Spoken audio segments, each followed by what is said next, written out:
The most game-changing work that I've ever done is Marie launched a multi-million-dollar life coaching business. Star of the award-winning Marie TV. An international best-selling author. Can I get a whoop whoop? Marie Forleo. Track your time meticulously for 7 days. You will be shocked at how much time flitters away that don't create a ton of value for you. And you'll get an idea of like, I would have never thought of that if your face was stuck in Netflix or TikTok for, the 7 hours a day that you're not working. Your book is full of solutions to the most important challenges. What are you struggling with? I'm someone who has ADHD, so I can have a very overactive brain. I found myself overperforming and overworking, wanting to control everything so I could have a sense of safety. That's where the real cost came in for me. I started dreading waking up in the morning. Like, I wish I could just disappear. Like, wow. Yeah. Steve, those were scary thoughts, and it almost destroyed my relationship. In the book, you talk about these 3 rules that underpin this figure-outable mindset. Yes, and it's just helped me in every different facet, my relationships, my mental health, my business. What are those? So rule number 1 is that. Rule number 2. Rule number 3. That's super important. Yes. Point number 3. It's the one we don't talk about. You have to be willing to just... Before this conversation starts, I've got a favor to ask from you. 74% of people that watch this podcast frequently haven't yet hit the subscribe button, and 9% of people haven't yet hit the bell to turn notifications on.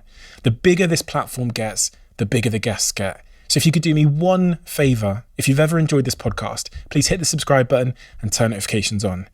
Without further ado, I'm Stephen Bartlett, and this is the Diary of a CEO.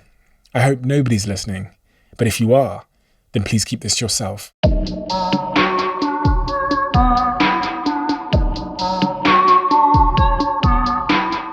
Marie, when I was reading your book, you talk about how experience is one of the things that ends up shaping the beliefs we have in the world. Yes. What were the experiences that you had at the very earliest of ages that end up shaping the beliefs you had about the world? One of the biggest ones was actually a memory I had when I was about 7 or 8 years old. So my parents had just gotten a divorce, and I remember being in the kitchen in my house in New Jersey with my mom, and I'm looking at her, and she has one of the old school phones with the cord like wrapped around her hand, and it was wrapped around so tight that her hand was kind of turning white because she was cutting off the circulation. And she was on the phone with her mother, who was in Florida at the time, and she was crying unconsolably. And I'm watching my mom with tears running down her face, and everything looked drawn, and she was saying, I have nothing. I have nothing. Do you understand? I have nothing. I don't know what I'm going to do. And so, there's tears coming down, and I'm just frozen in fear. She hangs up the phone, and she bends down, and I just see like her makeup running down her face and the tears running down her face. And she puts her hands on my shoulders, and she puts her face right next to mine, up to my nose, and she shakes me. And she says, do you see what I'm going through right now? I have nothing. Do not be stupid like I was. Don't ever let a man, don't ever let anyone control your money. I need you to grow up. I need you to be your own woman. I need you to be independent. Don't be stupid like me. And Stephen, I was just like, as a 7 or 8 year old, like in shock. Of course, I love my dad. My dad's an amazing man, and I love my mom. And that experience, like in a few seconds, I made all of these equations in my mind, and I made all these decisions, and I made all these promises to myself, and I'll tell you what those were. One of the decisions was that the lack of having enough money equaled the loss of love, the destruction of family, and so much pain and suffering. Like seeing my mom in pain, knowing my dad wasn't there, knowing my family unit wasn't okay, and everything felt unsafe. And I made this promise and this decision. I said, okay, when I grow up, I'm going to somehow make so much money that I am going to take care of the people I love. And if anyone around me needs money to handle the pain, I'm going to be able to take care of them. Now looking back, I'm in my 40s now, I can see how much that fear and how much that desire to have love be healed has driven almost every part of my career. To have love be healed. Yes. What do you mean by that? Because I had this notion that because there wasn't enough money, that my parents' love was broken. When we are driven by insecurities, it can get a little bit out of hand. Yeah. You know, when something like that, like money, becomes your North Star, it almost means that the other stars are dimmed. The other things that form our very human needs. Mm-hmm.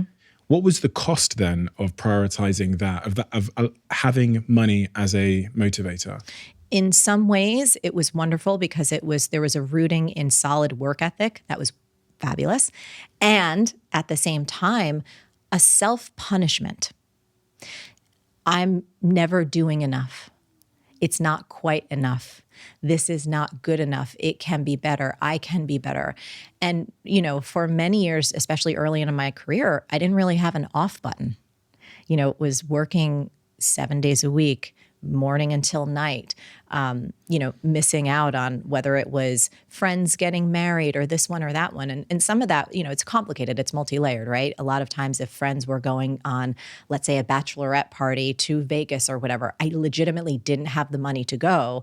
And I found myself working all the time just to kind of climb out of debt in the early days of my business, for example. So there's a little bit of give and take there. You know, there was the cost. And I think eventually, as I started to get into my 40s, I started recognizing just this pattern of overperformance, of overdoing, of over pushing. Sometimes I would say to my partner, Josh, we've been together for like 20 years. And I would say, God, you know, I really want to take a break right now, but I've got X, Y, and Z to do. And I said, I feel so lazy if I take a break. I can't take a break. Like there's so much. And he's like, Marie, you are one of the most productive, non-lazy people I have ever met in my life. No matter how many times he said that to me, Stephen, for so long, I didn't believe him. I was like, he's lying. He's not as productive as I am. He has lower standards than I do, which is all not true. And it was tough. It was just, I wasn't very kind to me. How do you balance that? Because on one end, you know, the feeling of being not satisfied is motivating. Absolutely. It means that you're always striving, you're pushing people, you know, there's always more work to be done. You're always at the 1% in your projects. But on the other hand, it's also for many a deferral of their happiness and contentment off into the future somewhere that will keep moving as they move off into the distance. Yep. Where is the sweet spot between knowing there's more work to be done, but also being content in the moment? Yes, I love this. I think for me, it is this ever evolving daily practice that I never quite get right, but I'm always playing with.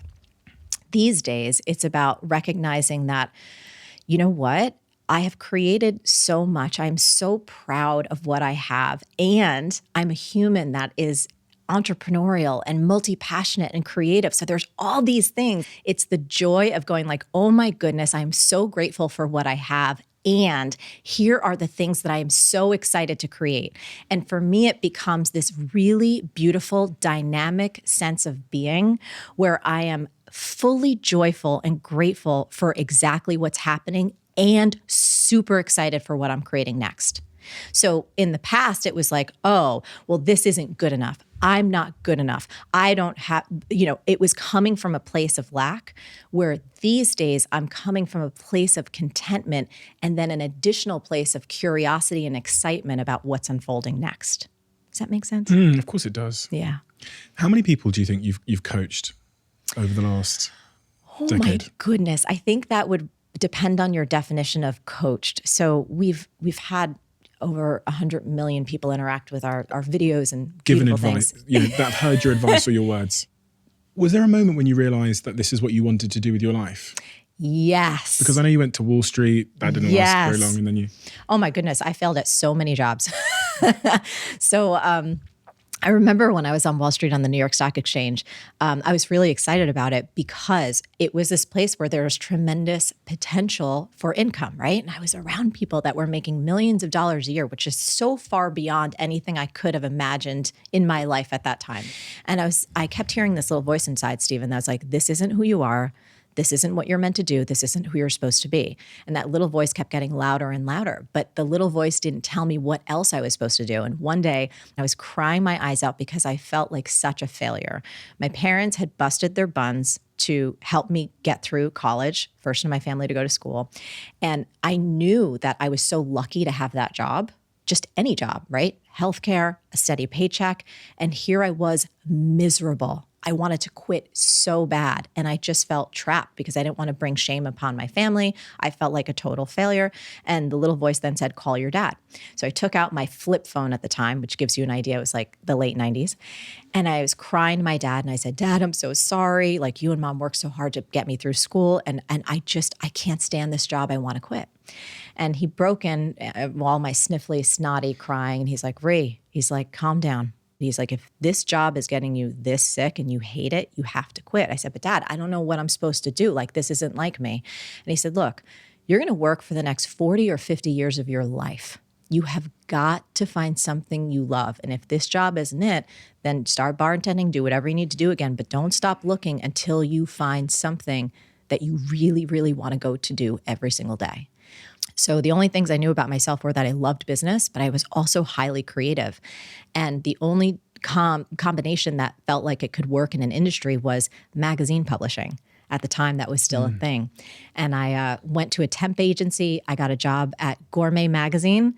But about 6 months into that job, which was interesting, I started hearing that same voice again, Stephen. I was like, oh, this isn't who you are. This isn't what you're supposed to do. This isn't what you're supposed to be. So I'm on the internet one day at work, probably when I shouldn't have been, and I stumbled upon this new profession at the time called coaching. When I read this article, it was as though something in my soul lit up like a Christmas tree. It was like the clouds parted and little angels came out and it was like, oh, like this is what you're supposed to do. And I said, I'm going to do this life coaching business. And I went back to bartending and waiting tables and just devoted myself to figuring out how to build a business during the day. Okay, so let's go back through. So the voice inside. Yes. What is that voice? To me, I believe it is my intuition. It is when I say higher self, I believe the part of me that is timeless, that's probably been here before and that will be here beyond this particular incarnation. And if anyone out there, I certainly do, believes in a higher power, that there are other levels of intelligence that are actually supportive of us, that's who I think that voice is. Does everyone have that voice? I absolutely believe so. That's my personal belief.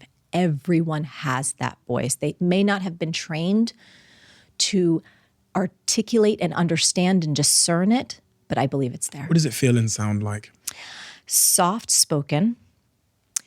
It feels as though you're having an inner nudge towards something that may not make sense to the outside world. It may be counter to all of the social conditioning, the familial conditioning that you've been brought up with, but it is gentle, it is encouraging, and it is persistent. I thought you were going to say persistent as the last word. I was like, because I can relate. Why is it that, and it's funny because I also agree that everyone has that voice. Because when I have conversations with people, they will often tell me who they are and what they do. Yeah. And then the second thing is they'll like whip out their phone and be like, and I've got this art Instagram account. And I'm like, all the other voices like infiltrated the asylum and it's like taking over a little bit. Like, I love doing art. I work in the city, I work in finance, but check out my art over here. It's kind of like they whisper that. Yes. I'm like, that is the voice. That's the thing inside you that's been persistently working away at you. It made you at 2 a.m. launch that Instagram account. But most people, because of there's another voice at play, which is the external voice, society, your mother, your parents, your immigrant parents telling you what work is, Instagram telling you what you should and shouldn't be and are. That other voice, that external voice, is so much stronger. Yeah. It's so much stronger. And it's everywhere. It's in Yes. all of our friends, it's in our parents, it's up, down, left, right. Yes. How does one go about taking the perceived quote unquote risk of tuning into that voice that's just whispering? Yes. Oh, I love this question. And I also love talking about this because I think it is one of the most powerful sources of wisdom that we all have. But there are so many things that we can talk about. I want to talk about a few. One is if you start to pay attention to the small things. So I'll give you an example. I've actually been practicing, this is going to sound extremely superficial, but stick with me. Intuitive shopping. I don't like to own a lot of things. I'm just not a person who likes a lot of clutter, and I just don't want to have a bunch of crap lying around. And so I realize that sometimes I'm like, oh, well, so-and-so, if I try on an outfit or whatever, I'm like, oh, I think this looks pretty good. And I've been paying attention to like, nope, you're never going to wear it. It sounds so silly, but when I quiet down and I listen, I'm like, okay, I have this little guidance for these little moments of my day on the best path to take. I want people to pay attention to the small moments, what you should order on a menu, whether or not you should make a move with your partner. If people actually look back in time and start to look in their past, you'll see places where you heard that little voice and you overrode it and you got yourself into trouble. Do you know those times? Of course. So everyone has, usually if you start to filter through your mind, it could have been a financial decision. It could have been a business decision. It could have been about someone to hire. It could have been about saying yes to a job, a relationship. But there were times when something in you was piping up and your ego or an external voice was like, no, you got to go for this. This is a great deal. This is going to get you X, Y, and Z. You should say yes to this. And you overrode that little voice and it cost you big time. So I think to answer the question, how do people start to kind of hone into that discernment? I think look in your past to where you ignored it before and you'll have examples of like, oh, that's what it sounds like. That's what it feels like. That's one. And then I think number two, this works for me. I'm someone who has ADHD, so I can have a very overactive brain. I need to meditate and I need to exercise. Those are two things that help me dial down the noise, so much of the static, and create enough space for that inner voice to not only feel, like for me to be able to detect it more, but for it to speak louder and for me to hear it. One of the things that sometimes encourages us or wins in us overriding the voice, that small whispering inside you telling you who you are, what you should be doing, where you should be, what you're capable of, is our own like fear, insecurities, and trauma. So like, I can think of multiple times where I've made bad decisions because I've been led too much by my insecurities. You know, whether it's money decisions, whether it's love decisions, typically anything that's like psychological in its roots. So money, food, these kinds of things. Yeah. So you might know, and even in the context of a professional career, having the upbringing that you've had where you made that association super early that money results in a loss of love, or the lack of money results in a loss of love or a loss of control or whatever, that can orientate you to go to Wall Street as opposed to listening to the voice. Yep. How much do we have to like heal in order to kind of turn up the volume of that voice inside and to try and turn down the external voice? You know, it's a great question. I think we're all on a healing journey constantly because I think all of us, you know, we've kind of collected little hurts, disappointments, things from our childhood, things from our adult experiences that kind of get lodged in there. I don't necessarily know that intuition requires, like hearing your intuition requires you to heal anything, because I think that voice is always trying to talk to you. And I think one of the best ways to understand it's your intuition and not fear, and we should maybe talk about that a little bit. That's I can give people a very simple exercise about how to know, is this my intuition speaking up saying no, you know, like you shouldn't go in this direction, or is this just fear because I want to stay safe and I don't want to put my ass on the line? Here's how I tell it. So let's say I'm thinking about saying yes to a particular opportunity. It could be a business deal. It could be, you know, speaking at a particular event, anything like that. When I close my eyes and just feel in my body and say, does the idea of saying yes to this make me feel expansive or contracted? And Stephen, when I ask that question in a nanosecond, I say, okay, does saying yes to this speaking engagement feel expansive or contracted? I guarantee in your body, you feel something. It is so subtle, but either there is a lightness, there is like your body starts to expand like this, you lean forward, there could be a little bit of joy, even if you're scared shitless, even if saying yes to this is like, oh my goodness, it's the biggest opportunity ever.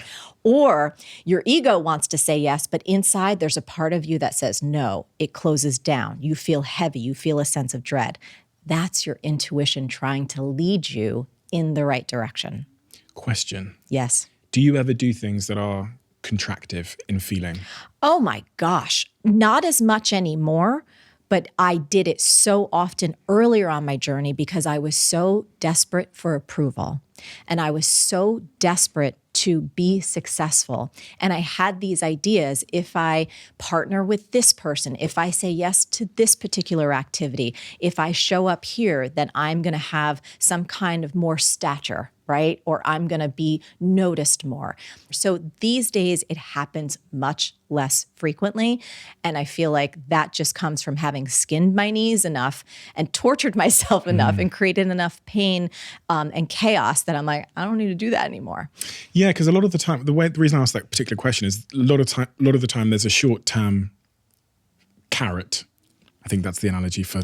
Yes. There's a short-term carrot which goes, listen, we'll give you this if you come and do this thing. You don't want to fucking do it. But the short-term carrot can be tempting. Sometimes the long-term effects of taking the short-term carrot are dangerous. The other question I had, while I was thinking about this expansive, contractive thing, is there has been times where something has made me feel contractive. Yep. But then I've gone and done it, I'm like, oh my God. You're so glad that you did? So glad I did it. I'm curious, when you felt contracted and then you overrode that, can you tell me more about whether it was the voice? Like, what made you override that feeling? Money. Interesting. You're going to get paid loads of money to go and do this thing. I think, oh, fucking hell, I don't want to travel. Yep. I don't want to go there and do it. But then you go there and you have a great conversation, for example, if I'm speaking somewhere. Sure. And it lights me up. That part lights me up. Yes. So I walk away from it feeling unbelievable. Like, thanks, I'm so happy I did that. That's really, it's changed my mood. It's made me connect with people. I'm so happy I did that. Yeah. But ahead of time, it's funny because it's the story I'm telling myself ahead of time that's making me feel contractive. I'm telling myself about travel, about time wasted by having to go to another country or city or place. I'm thinking about all the time wasted. Okay. And the money for me isn't a real big motivator, but it almost, for me, it's like, it's still hard to turn down a big number. Sure. Because the money doesn't come to me. It supports the team. It supports this podcast. It supports our show. We have this in my personal team. We have 20 people now. Yeah, it's a lot of livelihoods. I think of it as a responsibility. Yes. So let's play here for a moment because I think that's so interesting what you shared. A lot of what you felt dread about was thoughts. I wonder, and this would be fun, and maybe you can text me and let me know in the future. I'm curious more of a body sensation. Right. So like you, I can be like, oh boy, got some travel coming up. Yeah. And from my thoughts can generate a sense of tiredness, let's say. But when I'm talking about expansive and contracted, I'm actually talking more about a physical sensation in your body, almost like either in your solar plexus or in your gut. So it's less of a thought generated feeling and more of a visceral, full body notion. Does that distinction? Okay. Yeah. Yeah. I'm super curious because I agree with what you've said in terms of there's been times where I'm like, oh, I don't know about this. And I got over myself. I was like, you know what? There's X, Y, and Z people. I like them there. I'm going to go see them. And I was so happy that I wasn't a stick in the mud and stayed home. Yeah. So I had that experience too. I want to dive a little deeper with you on that body sensation, because in my experience, that's usually where the intuitive feeling kind of really lives. Less thought generated, more body truth. The body holds the score. Yeah. So let's go back through then. So we're talking about this journey that led you to leave the publishing industry and decide to go back to being a waitress, but also pursuing the career of being a coach. Yes. A couple of key things there that we kind of glossed over I know people are sat at home thinking they're in jobs they hate, they're in situations they hate, they hear the voice, they get it. The next part, I guess, there's two parts there. The next part is how do I tune into the voice and like how do I you were lucky in the sense that you read that article. Yes. I say lucky, but maybe that's not the best use of words. You read that article that came to you at that time. That's right. Maybe the universe sent it to you. The Who jury's knows? out, right? Yep. If I know I'm in the wrong place and the voice is saying, fuck Steve, this magazine publishing is not right, but I don't know where the right place is, how does one go about finding that right place? Okay, I love this question. So here's a mantra, and I live my life by mantras. They help keep me on track, and here's one that really works. Clarity comes from engagement, not thought. Clarity comes from engagement, not thought. What does that mean in this context? It means that every single person listening right now, let's say they have a job and they're like, I am done with this job, but I don't know what else I should be doing. There's something in them that has an interest. It could be an interest in art. It could be an interest in baking. It could be an interest in music. Find a way to go take action in that direction, no matter what it is. It could be interning for someone, working for them for free, picking up a book, taking a class. Finding some way to get involved in that area will give you not only insight, but it'll start to open up creative channels. You'll start to meet people. You'll start to say, oh, this is great as a hobby, but I would never want to do this as a career. I think that all of the insight, clarity comes from engagement, not thought. You're not going to figure it out sitting on your couch. You're not going to figure it out necessarily scrolling on Instagram or your phone. You're going to figure it out by getting into some kind of action and giving yourself permission to experiment, right? Giving yourself permission to try things, and it might not work, and that's okay. But you're going to learn something. You're going to discover something. You're going to have a conversation. You'll stumble upon your own article where your own body lights up like a Christmas tree, and you'll be like, oh my goodness, this is the thing. But it's not going to come if you sit at your desk every day, know that your work isn't right, but you don't do anything active to actually go find out what is. But, I'm busy. I've got 4 kids. I've got a job. I just don't have the time, Marie. Oh, that's not having the time is probably one of the biggest excuses that we can all use from time to time. And it really is an excuse because all of us know when it's important enough, we make the time. If not, we make an excuse. We know this. If you're spending any amount of time on Instagram or TikTok on social, if you listen to podcasts, if you do anything outside of your actual job and just feeding yourself and doing what you need to do to stay alive, you have time. You really do. You have to do some basic math. I would recommend, we talk about this in the book, is track your time meticulously for 7 days.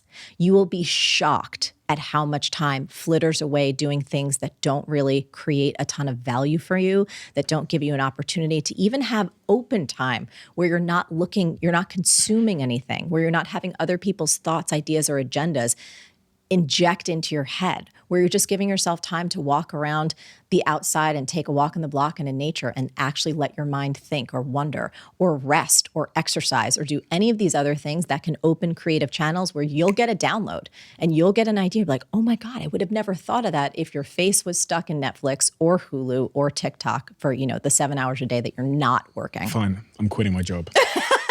I'm quitting. Quitting is difficult.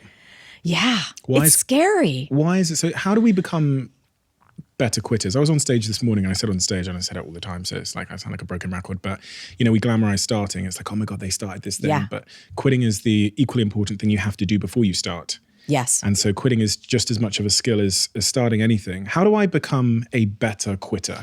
I look at your journey, continual quitting. Yeah. Throughout. And it's funny because that almost sounds like an insult, doesn't it? No, but it does on the surface because quitting is for losers. Yes. Well, if you believe that. That's the slogan. Quitting is for losers. Right. But if you hadn't quit, imagine the misery. I would have been so miserable. And so I think there's a couple of things to it.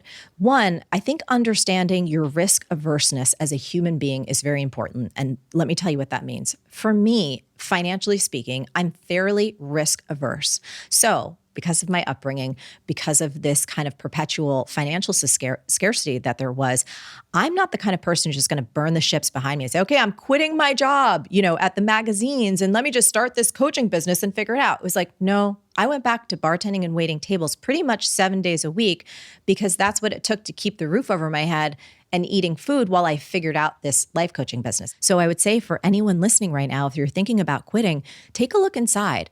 What's your risk averseness? There's a study that was done in the United States. They tracked about 14,000 entrepreneurs, and they found that those who kept their day job as they started their business were 33% less likely to fail. And so I think for anyone listening, it's like, okay, well, you may quit this job, but is there any other circumstance, whether you take another type of job, you go part-time, like what is going to be the kind of financial runway or situation that you need to give yourself an ability to see if this business could work, if starting a business is what you want to do. And so after you quit, 7 years doing side work. Yes, side and hustles. growing and figuring out the business. When you quit, what was your aspirations for your coaching business? Oh my If I'd goodness. asked you on that day, I'm going to say, how long ago was that? So that was 2000 Like 2001. Okay. Right. So that's 20 odd years ago. If I'd asked you on that day, where are you going to end up in 20 years? Oh my goodness. I had no freaking clue.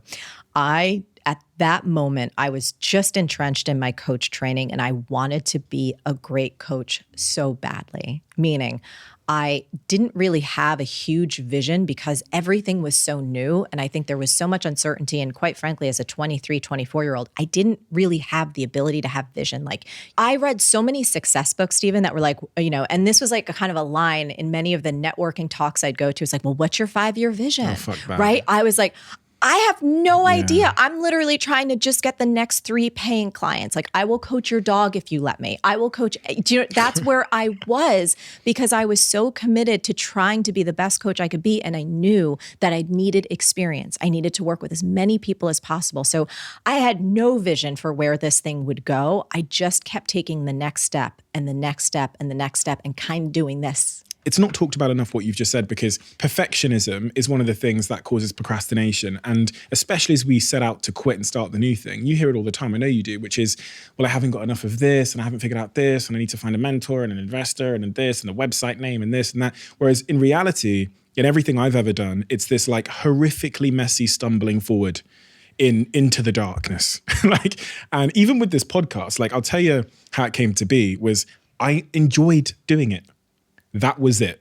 That was the thesis. Didn't know how we'd make money, didn't know how big it would get, didn't know if other people would like it. Actually still blown away that anyone listens because it's been one of the most amazing, life-affirming things that people care about the types of conversations we have here. Yes. But I think that's such an important message because perfectionism, as you write about in the book, you talk about progress and perfectionism and which one to choose. It's such an imprisoning notion that is so pumped up by fake life coaches and fake entrepreneurs that want to try and sell you something to by making themselves seem like they are super special and God gifted.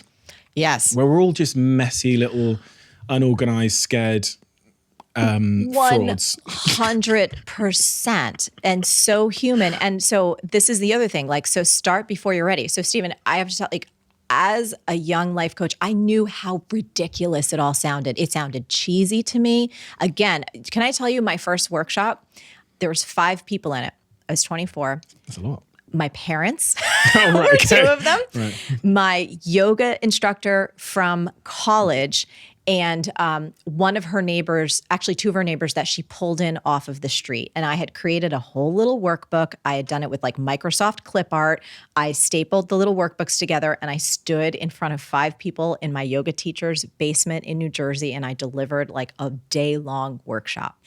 And I think back to that cringy Marie, but she was also awesome because she started before she was ready. She didn't know what the hell was going on, but she did it. And it was the worst thing I probably ever did, but I did it.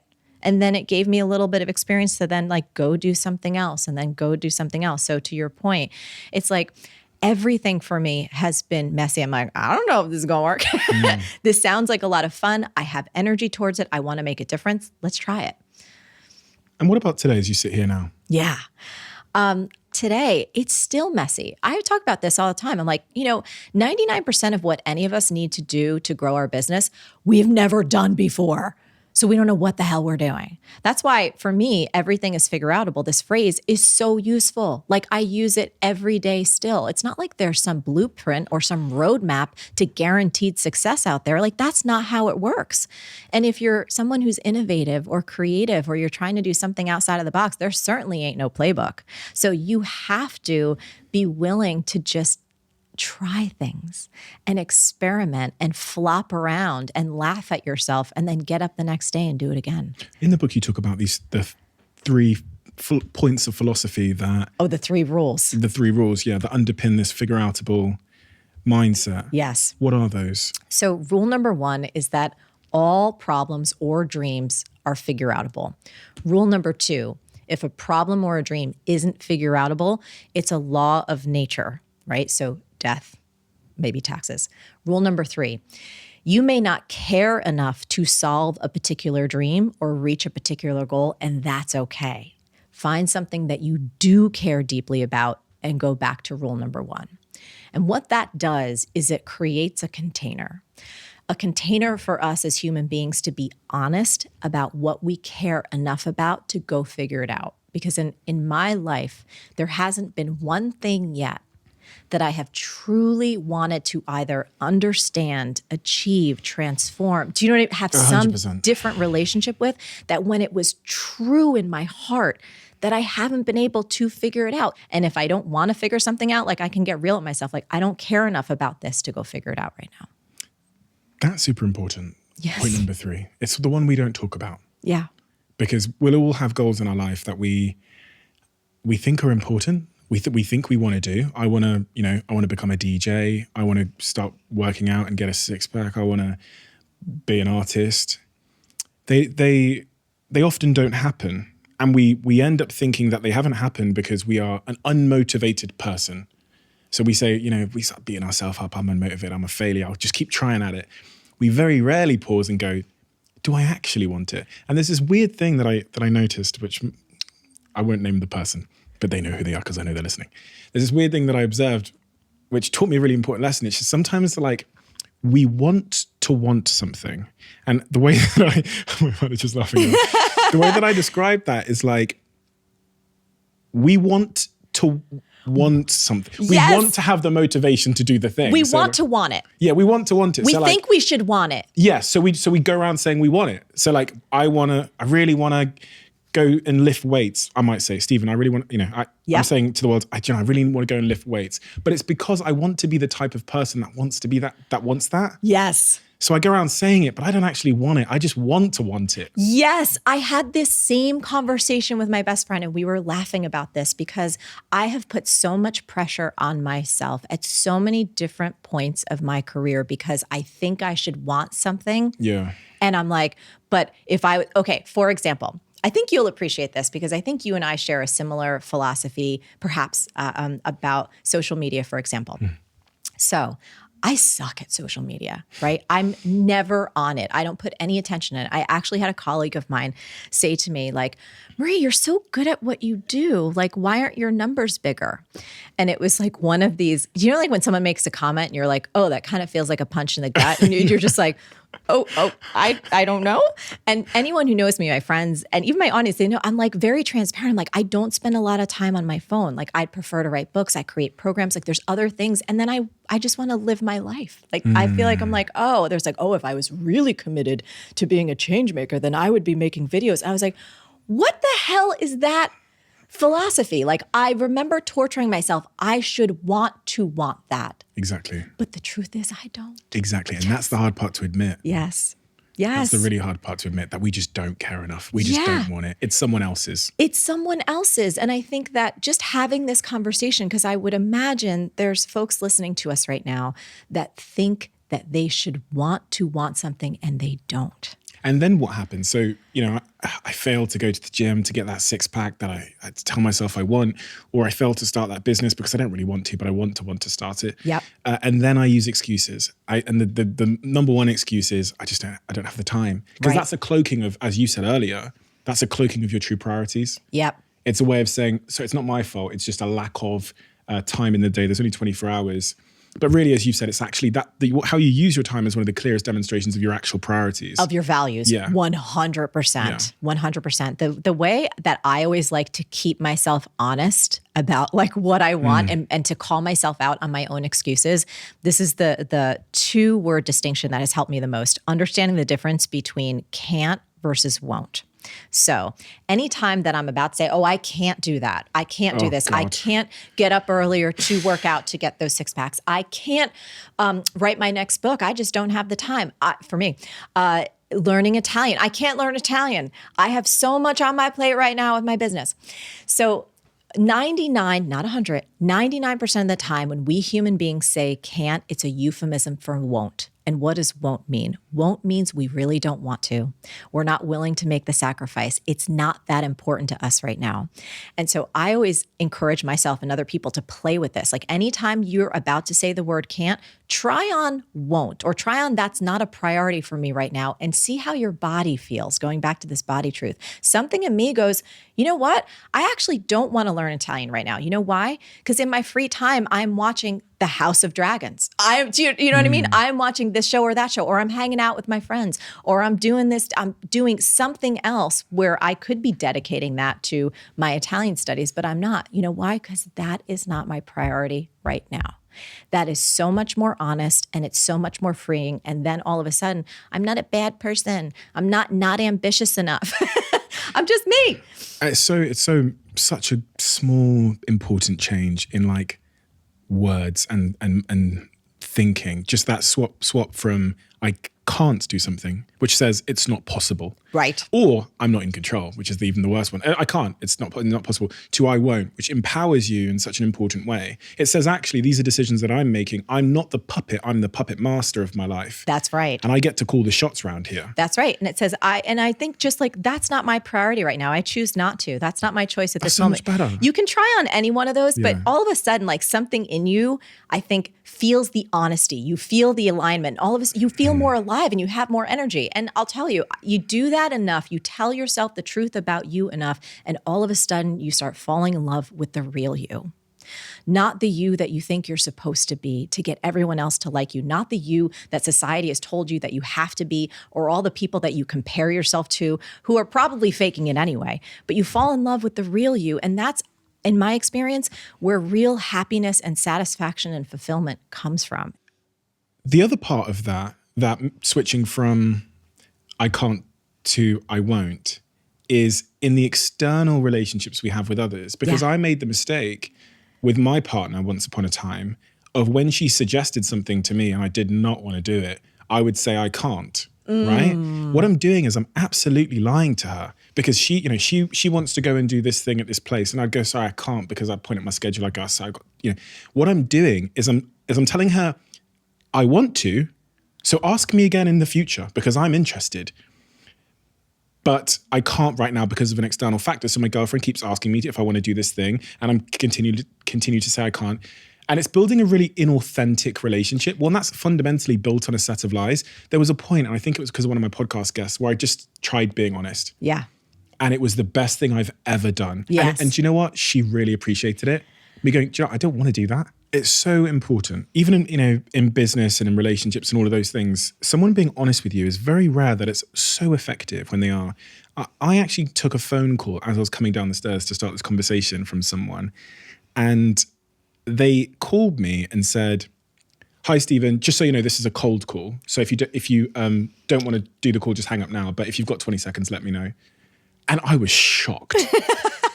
Absolutely shocked. The guy I think he told me he listens. And I said to him, what a fuck it, that's brilliant. Because usually I'm like, I spend 10 seconds trying to figure out if they're trying to sell me something so I can just crack on with my day. But for him to be so honest with me and go, by the way, he literally went, this is a cold call.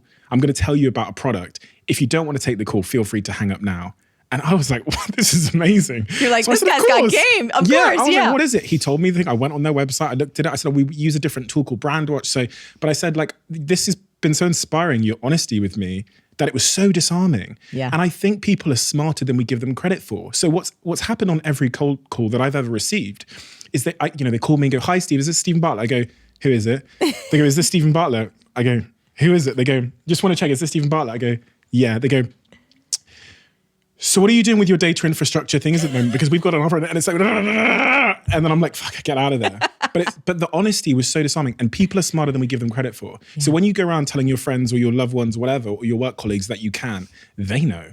Yes. They know that you Yes. don't want to. Totally. So something I want to think, we talked about relationships there, a topic we haven't touched on completely. It's funny, I know you wrote a book in 2000 and I'm going to say 8. That's when it was published. Yeah, the earliest version was actually like 2002. It was an ebook that was full of hot pink and a lot of exclamation points. That tells me everything about how you feel about the book today. Yeah. Oh, I still stand behind the book today, but it's also an explanation of how things evolve. Yeah, right, Yeah. fine. What's your journey been like with romantic love? Oh my goodness. So challenging like most people. One of my biggest challenges was actually, I've known from a very, very young age that I basically never wanted to be married or have children. Why? So that was just like, it was this inner knowing. Many young girls, at least my friends, they would fantasize about like my wedding day, and there was lots of dolls and, okay, this is my baby and all that stuff. And I just never had any of those desires or inklings. And as I became a teenager, like, Why do you think? Do you know? I don't know, besides I know it's my truth and I have never wavered on it. Could it be related to your parents' relationship at all? It could. It very well could. Prior to Josh, I would meet folks and be in relationship, and they would be like, okay, so we're going to get married, then we're going to have kids. And I'm like, are you actually listening? Because that's not what this thing wants. That is not the path I'm on. So it was actually really, really challenging until Josh and I got together back in 2003, and I felt like I had found my soulmate. How much have you thought about how your early experiences have like impacted your attachment style? When I look at some of my friends and the relationships they have, they often seem to mirror the model they learned in their household. Yeah. So I've actually so a couple of things. This has been an area of fascination for me, mostly because I just want to be a really good partner and a good human. And especially with Josh, like we've had so many ups and downs. Oh my God, Stephen, we've done so much therapy. And I'm going to share something. I don't know if you have interviewed this couple yet or you're familiar with their work, but these folks, in my opinion, they were the game changers. And it does relate to kind of early childhood impressions and how we were brought up and how that impacts how you interact in your adult relationships. So the most game changing work that I've ever done when it comes to having a healthy relationship is from Harville Hendricks and Helen LaKelly Hunt. So there's a book called Getting the Love You Want. It was like huge, I think, in the 90s and then maybe the early 2000s. I had never heard of it. But Josh and I stumbled upon it when honestly we were in a really, really tough place and I didn't know if we were going to make it through. And Josh had been talking with someone who was like, oh, you guys should try imago therapy, which is the kind of therapy that they have developed this whole body of work. There's international therapists. They're friggin' fantastic. I was like, we must study with these people. So they kind of talk about the fact that every single person, you learn things in your family unit. So for me, there was a lot of kind of smothering that happened at certain points. So I need to be free. I need to be free. And for Josh, one of his kind of core, and they use this language and, it like a childhood wound. For him, it was abandonment. So he wants to be close. So oftentimes we will pick the person that has the exact opposite childhood wound. So for me, someone that wants freedom, of course, is going to choose a partner that wants more attachment. So in their work, it's actually like you choose the perfect partner to heal the very things that you need to heal. So for me, that you were saying, okay, do you think that has to relate to just the fact that I don't want to get married? Just the fact that all that stuff, does that relate? It probably does, because there was a lot of me wanting to be free in my childhood, a lot of me feeling very constricted and held back. And so for Josh, it was the opposite, but I would highly recommend their work if you have not explored it. If anyone has not explored it, it totally saved us. With Josh, you talk about the hard times in around 2017? We had several. We had, so when my stepson was leaving for college, I think this was around maybe 2009 or 10. I might be getting the years wrong, forgive me. But I was such a workaholic. And he was so just desirous of just more attention. And I was so obsessed with my business and so obsessed with trying to be successful. And this fear, if I slowed down, that would all be taken away. And this fear that if I didn't continue to work and build, that I was going to lose everything. And it almost destroyed my relationship. It was terrible. We had been together, I think, I can probably do the math better now. So we'd been together about 6 or 7 years. We met in 2003, so it's probably about 2010. And we had never once taken a proper vacation together, because I always said that I couldn't because I was too busy working. Wow. Yeah. It's so funny. I have a friend who reminds me of you so much in that way, in the sense that she has an immigrant story. She came to this country when she was super young. She was bullied in school. She found she found they didn't have any money. That was the source of much of the pain in her home. She started a business, starts to go well. She doesn't want to get married. She doesn't want to have kids. Her partner has recently broken up with her because her partner is not getting any time from her. Sure. And she just works all the time. I watch her and I think you're being dragged by that fear of going back to your childhood. You're being dragged by it, or like being tied to the back of a car that's just flying down the motorway. Yes. I just don't know what to say to her because she's suffering the consequences of not having connections or friends or love in her life. Yes. But her ankle is attached to the back of this lorry and it is flying down the motorway. Her business is killing it. When I say killing it, I mean she's probably worth hundreds of millions. She's super young. She's in her 20s. But she's unhappy. But she can't get off the fucking lorry. It's dragging her. Yeah. What do you say to someone like that? I think that it's really important for every person to come to that realization that they may be killing it in certain areas, and then to be honest enough to say the areas where it's not working. And then I would always come back to, if you want this, it's kind of like we go back to everything is figure outable. If having love in your life, friendships in your life, adventure in your life, downtime in your life is important to you, you can absolutely figure it out. And what I've seen in my own journey, and this is my own personal estimation of myself, I've actually become way more successful. I've become a better coach. I've become a better teacher. I've become a better friend. I've become a better partner, not being dragged by my drive, not allowing the fear of losing any success that I've built be the force that keeps me from the richest parts of my life, which are my connections. For anyone who's in that space right now, they have to want to make that choice to change and then be willing to, as much as they took the risk to start a business, they have to be even more courageous to redefine their own success at a higher, different level. And it takes courage. It takes a lot of courage. So how did you redefine your own definition of success at a high level? So for me, it was around really stepping back and asking myself what matters most. Like, is it the money in the bank account? Is it the amount of followers or customers or whatever? And I remember sitting in that therapy chair and like thinking about what I've grown and then seeing this beautiful man and going like, you know what? It's not about choosing either or, but like, you've got a problem, Marie, and you got to fix this. Like this thing, meaning the business, cannot be your number one priority. If you know in your heart that love is the most important thing in life, then you need to start demonstrating that. You need to start acting that. You need to start making time for that. God. You know in your heart. Yes. So this is the interesting thing because we all know. Yeah. Like objectively know because we've read that it's true. We met, I see this a lot. I see like, we know we should.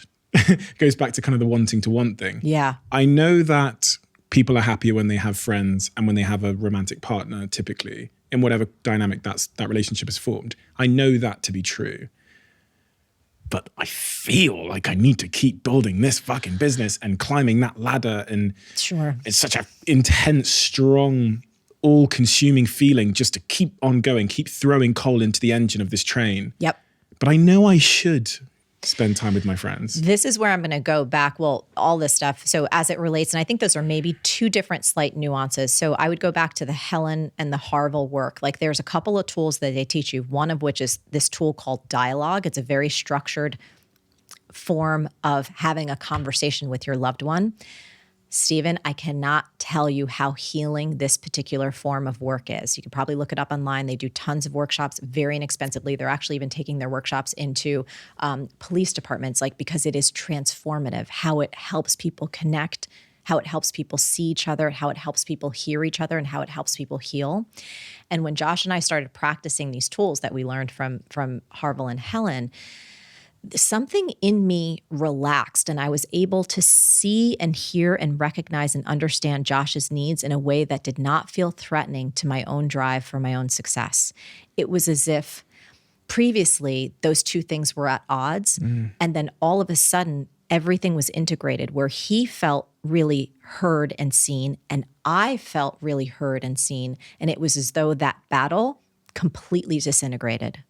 And so no longer was it this or that. No longer was it, well, either give me attention or, you know what I mean, I have to give up this business. No, it was like, oh, now I understand what he really needs, which is not tons of time. It's actually presence and giving him support and love in the way that he can really feel it and how he gets nurtured. And it's completely different than how I do. But again, this is like a practice and it's nothing that we're taught in school. So we're all just stumbling around. At least I was, and Josh and I were. And now it feels like Josh is so much more supportive of all the things I do in my business. And ironically, it's not that I care less, but I'm less driven by fear. It's more driven by desire and fun and creativity. And wouldn't it be cool if, oh, let's try that? And only saying yes to things that are like a full body yes, not saying yes to things because I think it's going to get me somewhere or it's going to, get that bag so much bigger. It's like, you know what? At some point, enough's enough. I'm sure you've experienced this. It's like, when does enough become enough? Quick word from one of our sponsors. I've got a tip for all of you that will make your virtual meeting experiences, I think, 10 times better. As some of you may know by now, Blue Jeans by Verizon offers seamless, high-quality video conferencing. But the reason why I use Blue Jeans versus other video conferencing tools is because of immersion. Their tools make you feel more connected to the employees or customers you're trying to engage with. And now, they're launching one of their biggest feature enhancements to impact virtual events so far called Blue Jeans Studio. I actually used it the other day. I did a virtual event using the studio, which I think about 700 of you came to. TV-level production quality, all done by one person with very little technical experience on a laptop. So if you've got an event coming up and you're thinking about doing it virtually, check out Blue Jeans Studio now. Let me know what you think, because I genuinely believe, I know this is an advert and I'm supposed to say this, but I genuinely believe it's the best tool I've seen for doing really immersive, simple but high quality production virtual events. Quick one. It's so crazy that in the last couple of months, I've had so many people tag me on Instagram, even on Telegram and in my Twitter DMs, in a picture of them starting their Huel journey. And it's one of the most amazing things in my life that I get to do a podcast, which of course needs money to fuel. And I have a sponsor like Huel, who I genuinely believe is going to help every single person who starts their Huel journey change their life. Because this podcast, the central intention of this podcast is to help people live better lives. And we get to sit here and I get to promote to you a product which has not only helped me change my life, but is going to help millions of people and is helping millions of people live a nutritionally complete life. It's such an incredible product. And for me, the reason why it's incredible is because it gives me my protein, it gives me my vitamins, minerals. It's plant-based, it's low in sugar, gluten-free. It does all of that in a small drink that tastes good. There are other products, there's foods, there's the hot and savory collection, many other things. But for me, this ready to drink is the absolute savior of my diet throughout the week where I'm moving at such pace. Look, I don't want to labor the point, but if you haven't tried Huel, give it a try. And if you do, tag me. Instagram, wherever you try it, give me a tag. Anyway, back to the podcast. I did actually want to ask, because men don't often, including me as a man, we don't often appreciate the social battle and the social stigma and criticism that women who say the things like, I want to focus on my career. Yeah. I don't want to have kids. I don't want to get married, sometimes undergo. And because I have these conversations now, I'm continually cognizant of my own bias in the way that I ask the questions. Yeah. How do you view all of that? How do you view the pressure that women face to fall in line with the old school stereotype of kids? They're in such a changing world. Yeah, it's really interesting. So one of the things I do on my show, Marie TV, is I answer questions. I love just taking questions from our audience and answering them.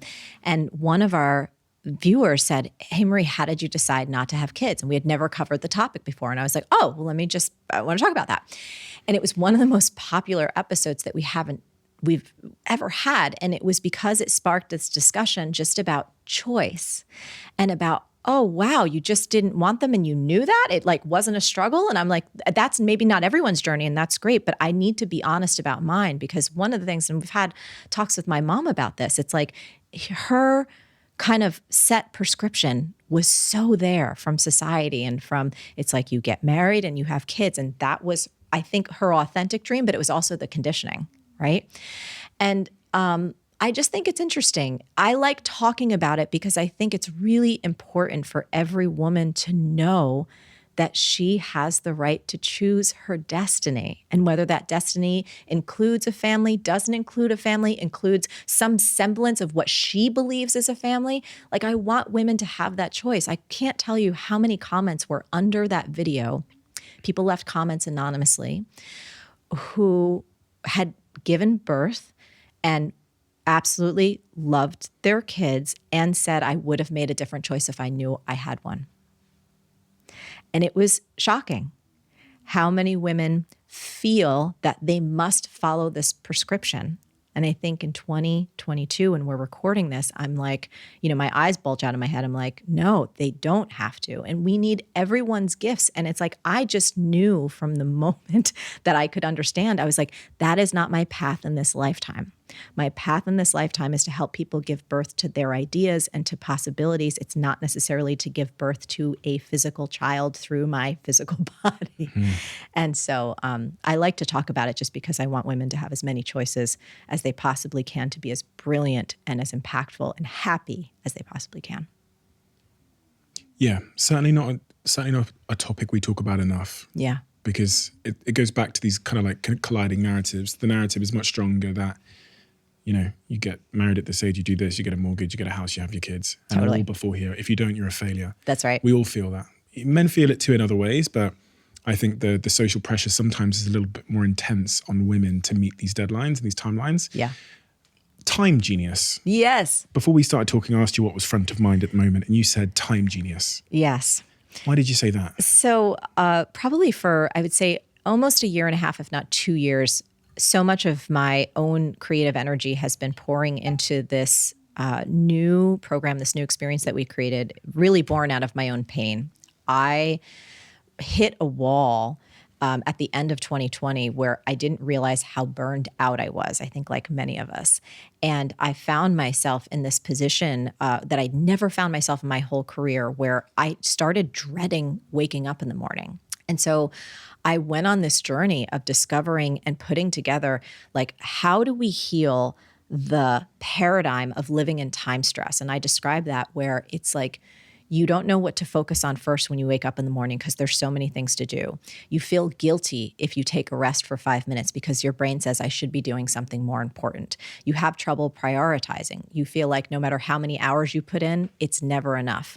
So we put together this program, and it has honestly helped me so much. And then I shared it with my audience. I've never seen anything get results for people. It has changed everything for me. I went on, What is it? What is it? It's there's really 5 key parts to it. First, it's about changing our mindset from the inside out, about getting out of time stress and living as a time genius, where you know in your bones and in practice that there is always time for what's most important. It's a complete different paradigm. Again, we can talk more about it. It's a little bit too lengthy to get into everything here. The second part of it is when you know it's important, you can ignore what's not. I found that for me in different parts of my life, and I'm pretty good at this one, but I'm always practicing, is if there's too much on my plate, if everything's important, nothing's important. And then all of a sudden I'm working all the time. I've got 17 plates in the air. But when I have one project, one primary project, and everything else is kind of secondary, my life has spaciousness. I have focus. Beautiful work gets done. Like, it's just a different way to operate. And you have such an easier time saying no to things when you know exactly what's important at this stage and season of your life. Then there's the third step, is really about setting yourself up to win every single day. And we're all different in this way. So if you think about, do you like having a messy desk or a clean desk? Somewhere in the middle? Well, I like having a clean desk, but my desk is always messy. But so you probably operate pretty well through there. Like, it's comfortable for you. I've survived thus far, yeah. Yeah. But some people are like, I know people that are minimalist, and it's like, I love having my books around me. I love having notebooks around me. But a lot of people don't make an ecosystem or design their environment to really help them thrive. And then, of course, there's certain things we can do with technology to make sure we're never interrupted, that distractions don't happen, different things we can do with our brain. And then it's a lot about kind of setting yourself up for follow through and not relying on motivation, which, as you know, the silliest thing to rely on earth. So that's kind of like the brief overview of it. But as I've been walking people through this program and seeing how fast they get results, it just makes me happy because folks they're lowering their stress levels. They're having time to be with their kids. They're taking walks on the beach. They're getting more done in less time and they're not feeling exhausted anymore. And so it's a really rewarding thing. One of the words I wrote down as you were talking was multi-passionate entrepreneur. Yes. You said you had ADHD. Yeah.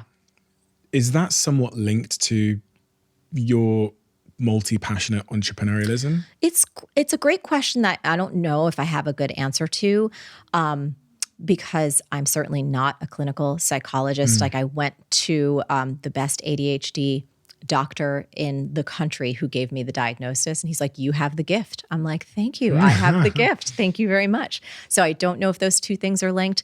But what I do know is anytime that I've shared that phrase with many people, they're like, oh my gosh, I think I'm multi-passionate too. It's the person that has this beautiful business and has that art Instagram account and is an amazing chef too. And it just gives us, again, it's a silly little phrase that just kind of gives you a little bit of a playground to talk about your different interests in maybe a way that doesn't make you feel as broken as I did. Where does focus sit within that? Because that, when people hear that, they think of a lack of focus, which is as you say, the antithesis of like entrepreneurial advice. It's like focus on something, do it for 10 years, be consistent, That's but focus. Right. So I tried that approach because I read about it so much and I'm like, oh my gosh, I must follow what everyone says because that's the path to success. And Stephen, when I tried to just be a coach and just do like the bartending on the side to earn money, I felt like I was cutting off a limb. There were so many other pieces of me that were screaming to be expressed. And I was like, what's wrong with me? Why can't I just be a coach and be happy and then do my bartending? Like, why can't it be that simple? But I was probably 23 or 24 and I loved dance. I was not a trained dancer. It was just something that was in my body and in my soul. And I sat down with myself and I did something called the 10-year test. This is something that has served me well too. I said, okay, Marie, if when you're 34 and you look back and you did not at least try to make dance a part of your career, will you regret it? And the answer was hell yes. So when I was 24, even though I didn't have any dance training and it was just a passion, I started taking more dance classes and I started teaching fitness classes, which got me into a whole world of eventually becoming a Nike dance athlete. But the point of that is I tried to follow that path of one thing and I just failed miserably. And because I was so unhappy, I said, all right, fuck it. I'm going to pursue dance. I'm going to pursue coaching. I'm going to do the bartending. I'm going to let all of my different interests thrive, knowing that I couldn't do that forever. I knew I wouldn't earn as much money as a coach. I knew I was going to kind of keep everything a little bit slower because my focus would be split. But the joy and the fulfillment that came from giving myself permission to pursue all these different things far outweighed any slowness of growth or financial gain. I think that's it. I think I was thinking about it as you were speaking, and the trap there, or typically, we get ourselves in really complicated positions in life because words, a single word, like find your passion, it's a singular word. Yes. So within the fact that there's an S missing on the end of it, sends you a message that there should be one. It's an Easter egg, and you need to go in search of it. You have to go and find it. All these words can fuck us up sometimes in life. And one of the words that I think fucks people up when they're thinking about what you just said is, I think at the start of it, you said something like, I know I wouldn't be as successful. Yes. Because of the definition we're using for success in that case is not happiness. You just ended up saying like, I was way more fulfilled and way more, but I wouldn't make as much money. So if I'm saying like, if your definition of success had always been happiness, then, and if that was your guiding your North Star, then of course you'd become a multi-passionate entrepreneur. But if your definition of success, which nobody's is just making shitloads of money and ignoring all the sort of branches of expression that we all have and all of the interests we have, then of course you would have probably focused on coaching. You might have been a bigger coach, as you said, like you might have been, whatever. Not that you didn't get there anyway, but because you did, but might have been faster, let's say. Yeah, but I think it would, and my counter to that was this. So all of that experience, like teaching with Nike and also being on camera, like in some weird Targets and Walmarts in the States, like there's actual DVDs of me on fitness videos back when there was like this. And like, you know what I mean? But all of that experience set me up to start my own YouTube show, and it brought all of these different expressions and influences into my brand that live today that make it very, very different than other people. There's some people that are coaches that are brilliant and they have this beautiful academic background or different things. And for me, all of that flavor made its way in, and it gave me the confidence and I think a uniqueness that actually made the business that I have today so much more rich and so much more unique and joyful to run. That's exactly what creativity is, isn't it? It's having rare and unique points of inspiration and experience and bringing them together to create something new. So like, you're doing fitness stuff. Yes. One can see how the lessons you learned there are still in the work you do today. And the example, as I look down at this iPad in front of me, that I always talk about when I'm talking about how like seemingly strange things can end up defining you, seemingly strange creative inspirations can define you, is the iPad and Apple. And knowing that Steve Jobs taking that typography class was ultimately much of the reason why Apple they care so much about design and detail in typography. And that set them apart from other brands, which I won't name. And you'd never think that would make sense. But he cites that in his commencement speech. He cites these really obscure classes he took as being the reason why Apple is what it is today. But in typical narrative, we say to like, if you want to be a coach, go do a course on how to be a coach. Just that. Like, right. Don't fuck music. Right. Could be a great, fuck breath work or this meditation class you want to do. Fuck all these other things. Focus. Yeah. But the best, those that create really unique feeling stuff that the world really has never seen or felt before but needs, are those that pull in inspirations from the most bizarre, unthinkable places to create a new coaching business. That's right. What are you struggling with? I think right now it's less of a struggle, more of a, this is what I'm playing with and I'm excited about getting better at. I'm here to give a beautiful talk in an event. And it's something that I haven't done a lot of because we've been in COVID and all this stuff. And I can get nervous on stage. I can get really nervous. Like I'm very, very comfortable with cameras and having one-on-one conversations, but I can get super nervous on stage when it's not like my people that have come to see me. So that's something that I've been working on a lot this year. What does that mean in a detailed practical sense that that's the thing you're struggling with?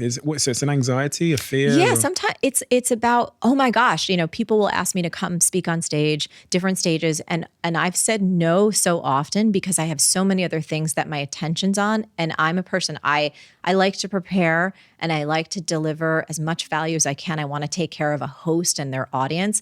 And like putting together, I'm like, oh gosh, what's the talk going to be? Like I can feel my mind going into a super swirly place and it's not fun. And it was like, I need to handle this. I'm like, I don't need to handle this on my own. Everything is figure outable, but that doesn't mean that I can't ask for help figuring it out. So for me, it's about working through the anxiety and the nerves around, okay, well, how can I construct the best talk? How long should it be? The delivery, how many stories, like a lot of kind of technical things. It might sound really silly.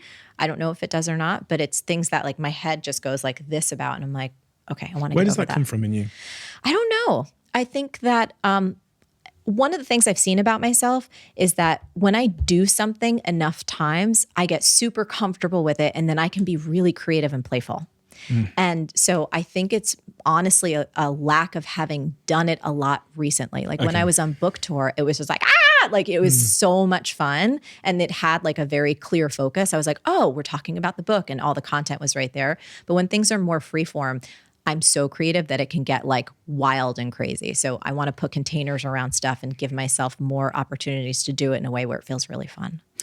What about personally? What are you struggling with personally? That was a professional example. Okay, personally.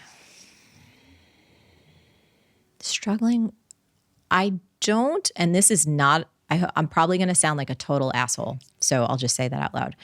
At this particular moment, I don't feel a sense of struggle around something consistently in my personal life. Like I feel I spent so much time over the past couple of years, we were talking about the Time Genius stuff, like really taking care of my mental health and really starting to kind of unprogram and reprogram some of the stuff that I've tortured myself with in the past, that I finally feel such a level of peace and acceptance of like who I am.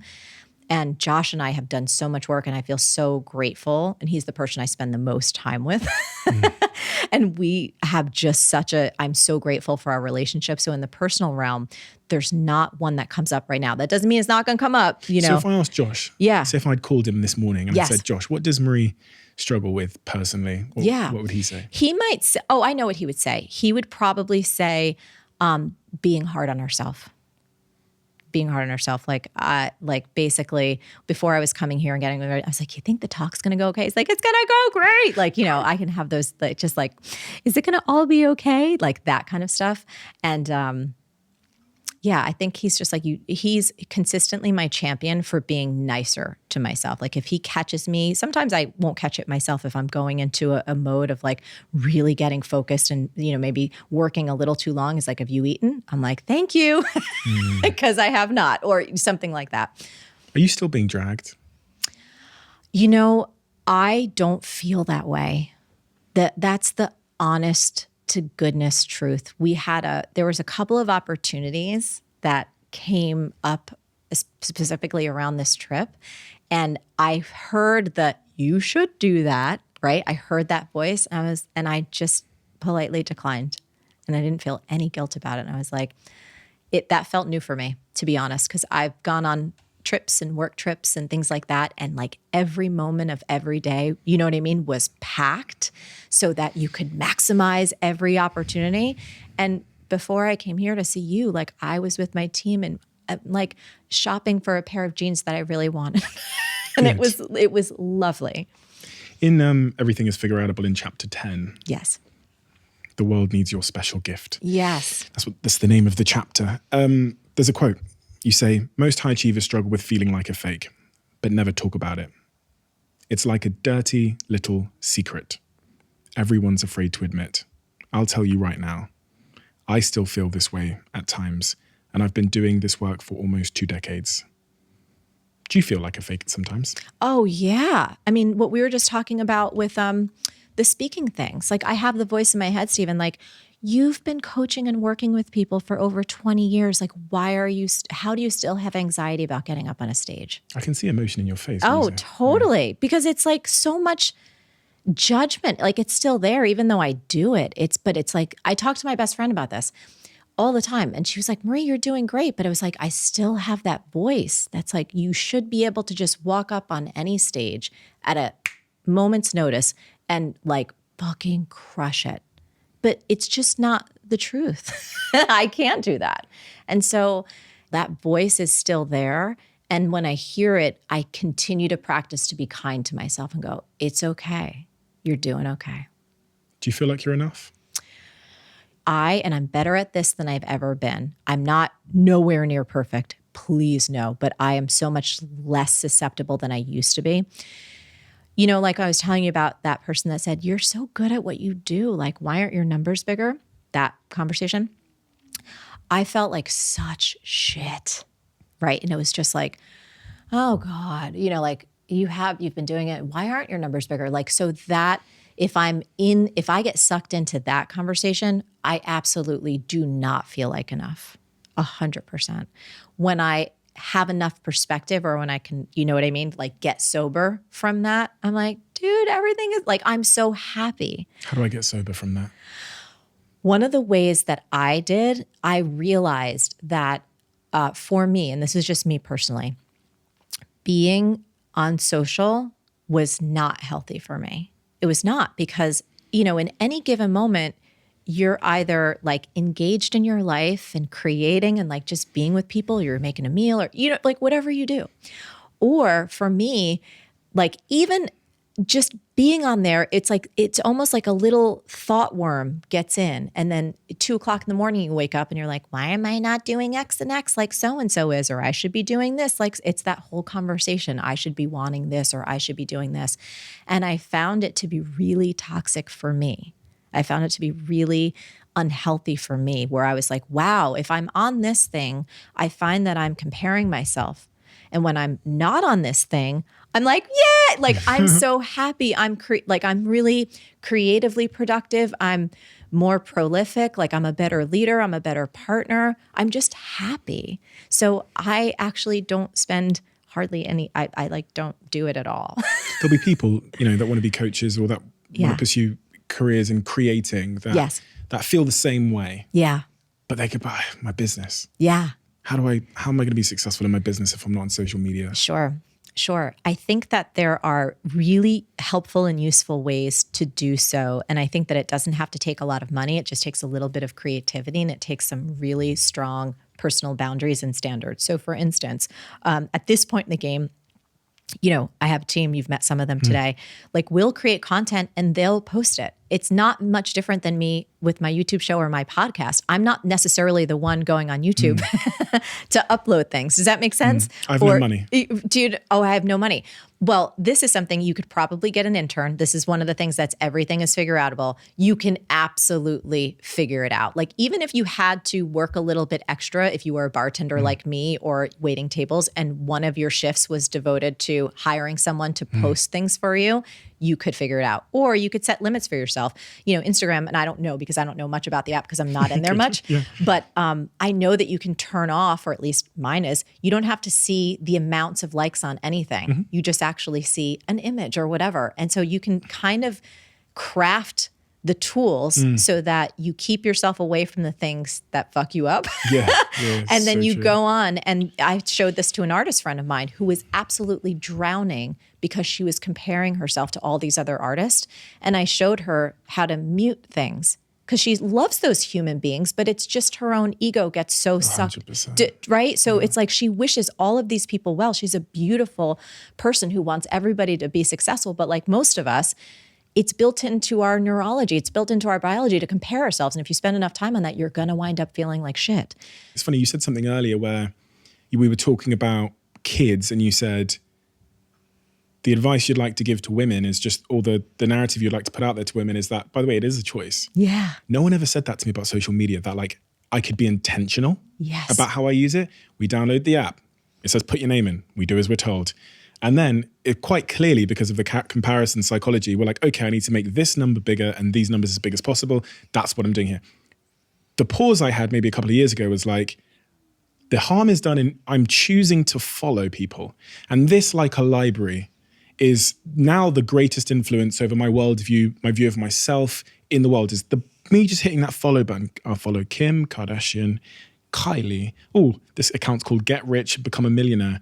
And it's posting Lamborghinis, follow. And what you're doing is you're populating your library with junk values. And then you're going to pay the price. You're going to pay the price for that. So this idea that I could just mute everyone came to me maybe 3 years ago. And honestly, if you're listening to this and I follow you, there's a reason why I'm not in your story views.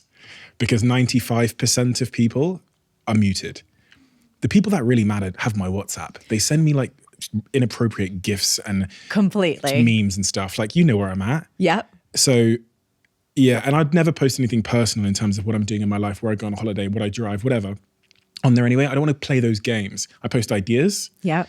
And I actually don't post them myself either because I'm fortunate enough to have a team. But yeah, that point about being really intentional about the tool and that just, is, that's really the key point, because all the rest of it, and there is, it's not like I have posted. And if I was starting over again and I felt like that was actually a good tool for my message to get out, and I said, okay, this is great for me. How can I batch? Yeah. How can I do this and get great? I'm going to schedule this up. There's scheduling. There's all 100%. Kinds of different tools. And to your point, I loved the word that you used. How can I be intentional about this? How can I use this medium in a way that's going to help me serve and connect with people that I really want to connect with, and absolutely minimize or eliminate the downsides? And you can. And I think that's what's really, really important. And I think there's too many people who think that you have to be on it all the time. And for some people, if they enjoy it, go on with your bad self. I just realized that's not me.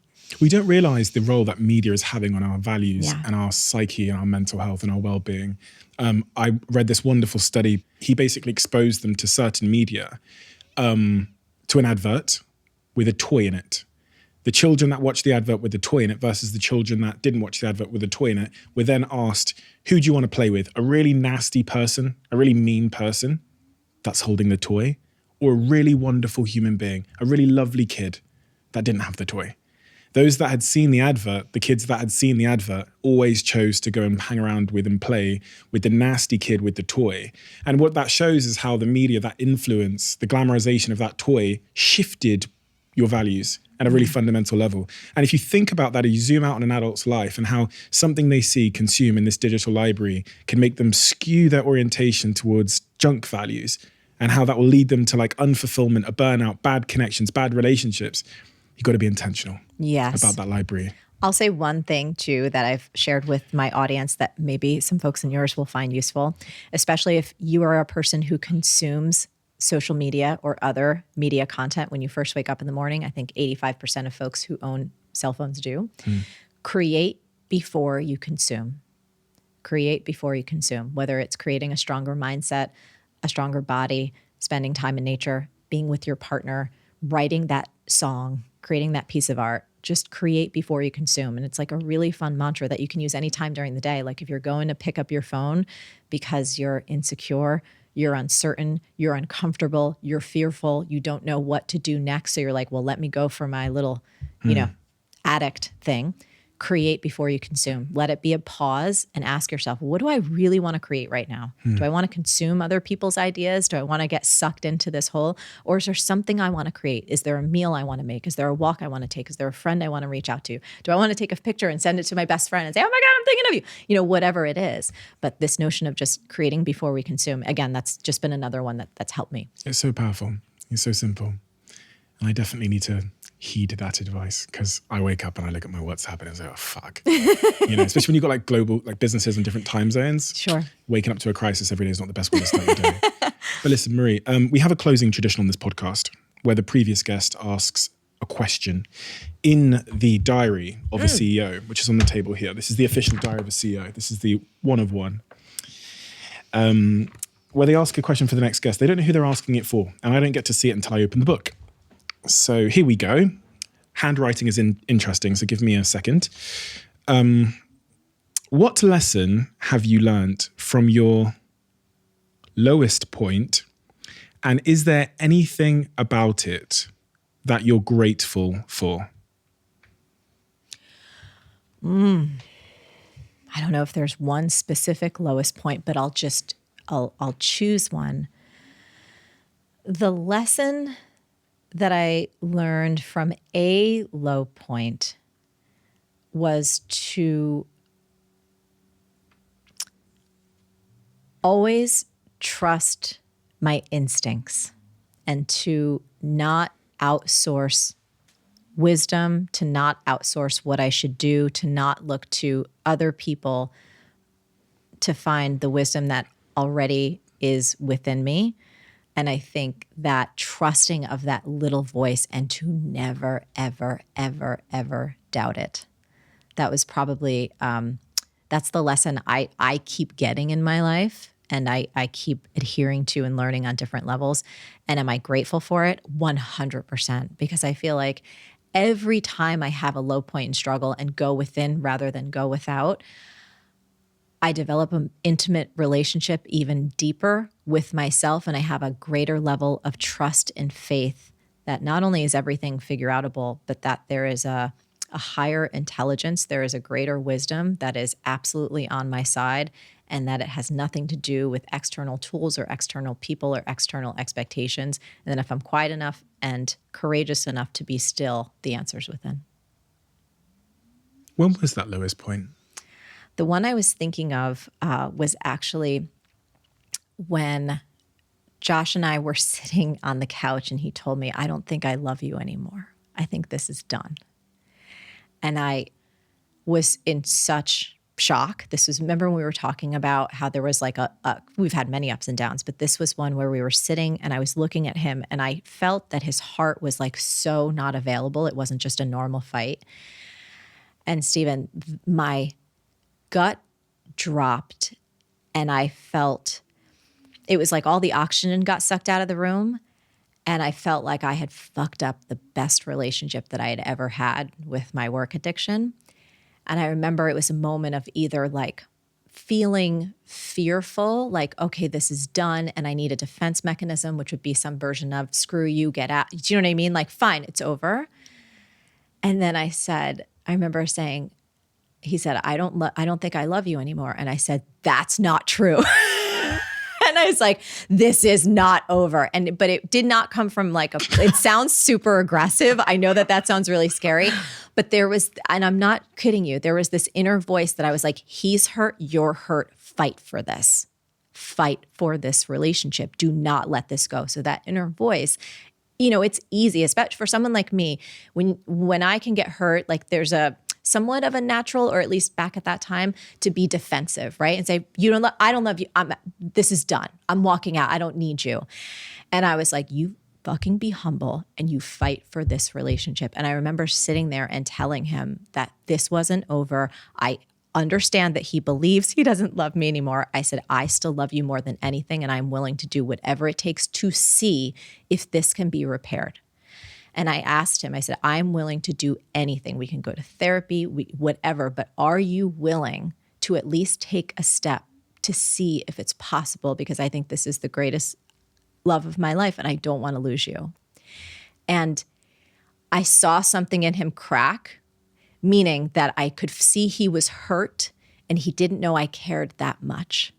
And I think it took me being a little bit aggressive, but also really loving in that moment and saying, I am willing to fight for this and I don't want to lose you. And yeah, I've probably been an asshole, but I'm willing to work on it and I want to fix it. And so it was that inner voice that there was fuck him. It was leave, whatever. But the deeper voice said, fight for this. And I'm so grateful that I listened to that rather than the whiny, egoic voice that was just, hurt and felt rejected. Marie, thank you. Thank you for, and so much. I could sit here and talk to you for 5 hours around all of these topics because I learned so much. You've got such a bullshit-free, experience-based, wise, unique perspective on challenges that so many people are solving. And these are all the most important challenges. Your book, Everything is Figureoutable, is full of solutions to the most important challenges that I get every day. That's why I said to you before we started recording, it was so hard to try and condense my notes on this conversation because these are all the questions that I'm being asked. And you've answered them in an original, a thoughtful and an experience-based way from your own truth, not from something you've read somewhere or from cliche. That is so important. And also time genius.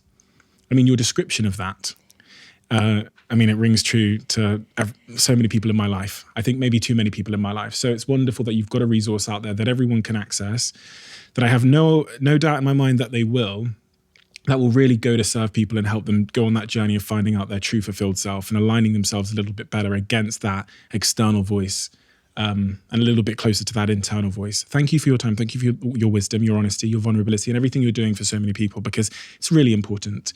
And, I think a lot about the coaching space and it's heavily dominated, especially at the top, by men. Tony Robbins, you think about all these individuals and they don't have the same experience. They don't have the same insight into what it is to be a woman as well. That is, struggling with an external narrative from society that people like me as a man would never really understand. Mm-hmm. But your work appeals to both, and that's special. So thank you. Thank you for giving me your time. Thank you so much for having me on. It was an absolute joy and an honor.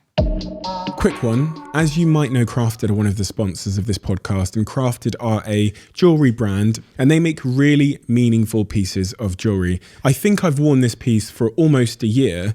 It hasn't broken, hasn't changed color because it's really, really good quality.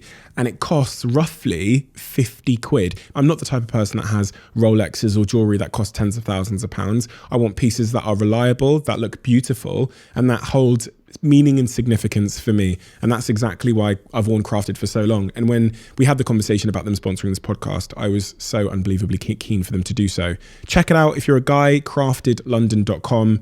And yeah, if you get any pieces of Crafted, tag me and let me know what you think.